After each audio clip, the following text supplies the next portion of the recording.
আকাশে পাড়ি দেওয়া শুভাংশু শুক্লার মোট সম্পত্তির পরিমাণ কত জানেন? মহাকাশে যাওয়া বাবদ তিনি কত টাকা পাবেন? কিভাবে তিনি এই বয়সে এত বিপুল পরিমাণ সম্পত্তির মালিক হলেন? চেনেন নাকি তার স্ত্রীকে? জানেন তার স্ত্রী কি করেন? শুভাংশু শুক্লা স্ত্রী যেমন দেখতে সেই রকমই তার প্রতিভা। ঠিক কোন পেশার সঙ্গে যুক্ত শুভাংশু শুক্লার স্ত্রী? দেখুন, শুভাংশুর জীবনের অজানা অধ্যায়। ভারতীয় মহাকাশ গবেষণার ইতিহাসে এক নতুন অধ্যায়ের সূচনা হয়েছে তার হাত ধরে। তিনি হলেন গ্রুপ ক্যাপ্টেন শুভাংশু শুক্লা। ভারতীয় বায়ুসেনার এই পরীক্ষামূলক পাইলট এখন শুধুমাত্র দেশ নয়, গোটা বিশ্বের নজর কেড়েছেন মহাকাশ অভিযানে অংশগ্রহণের মধ্য দিয়ে। তাকে নিয়ে এখন চর্চা শুধু তার সাহসিকতা বা পেশাগত অর্জন ঘিরে নয়, বরং তার আর্থিক অবস্থান নিয়েও।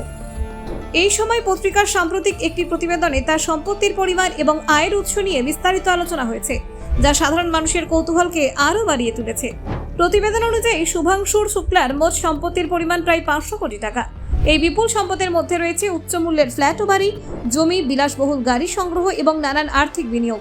যদিও তিনি একজন সরকারি চাকুরে, ভারতীয় বায়ুসেনার একজন কর্মকর্তা এবং তার মূল বেতন একটি নির্দিষ্ট সরকারি কাঠামোর মধ্যেই পড়ে, তবুও তার অতিরিক্ত আয় এসেছে বিভিন্ন উৎস থেকে। এই আয়ের মধ্যে অন্যতম বড় অংশ এসেছে আন্তর্জাতিক প্রশিক্ষণ, মহাকাশ সংস্থা অ্যাক্সিওম স্পেসের সঙ্গে অংশীদারিত্ব এবং তারকা হিসেবে নানান সরকারি ও বেসরকারি প্রকল্পে যুক্ত থাকার মাধ্যমে।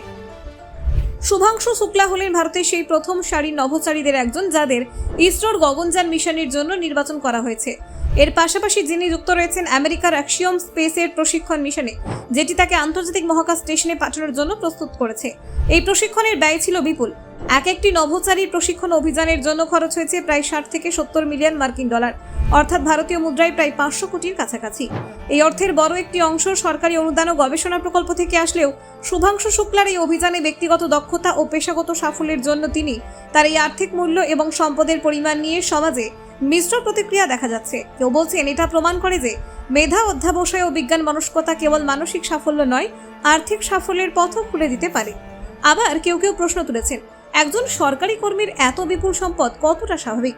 তবে এই বিতর্কের মধ্যেও একটা কথা মানতেই হবে যে শুভাংশু শুক্লার মতো একজন উচ্চ প্রশিক্ষিত বৈজ্ঞানিক পাইলট যখন আন্তর্জাতিক পর্যায়ে দেশের মুখ উজ্জ্বল করেন, তখন তার সাফল্যকে সম্মান জানানোটা উচিত। উত্তরপ্রদেশের কানপুর থেকে উঠে আসা শুভাংশু শুক্লার ছোটবেলা কেটেছে অত্যন্ত সাধারণ পরিবেশে। একসময় যিনি শুধু আকাশে বিমান ওড়ানোর স্বপ্ন দেখতেন, আজ তিনি মহাকাশ অভিযানের অংশ। তার জীবনে পড়াশোনা, বায়ুসেনার কঠোর প্রশিক্ষণ, টেস্ট পাইলট হওয়া এবং তারপর নভোচারের জন্য নির্বাচিত হওয়া, প্রতিটি ধাপে রয়েছে পরিশ্রম, সাহস এবং আত্মনিবেদন। তার এই সাফল্য আর্থিক উন্নতির পেছনে রয়েছে শুধু সরকারি বেতন নয়, বরং আন্তর্জাতিক সংস্থাগুলির সঙ্গে কাজ করার মাধ্যমে অর্জিত অভিজ্ঞতা, অর্থনৈতিক সুযোগও। Bureau report, news prime Times.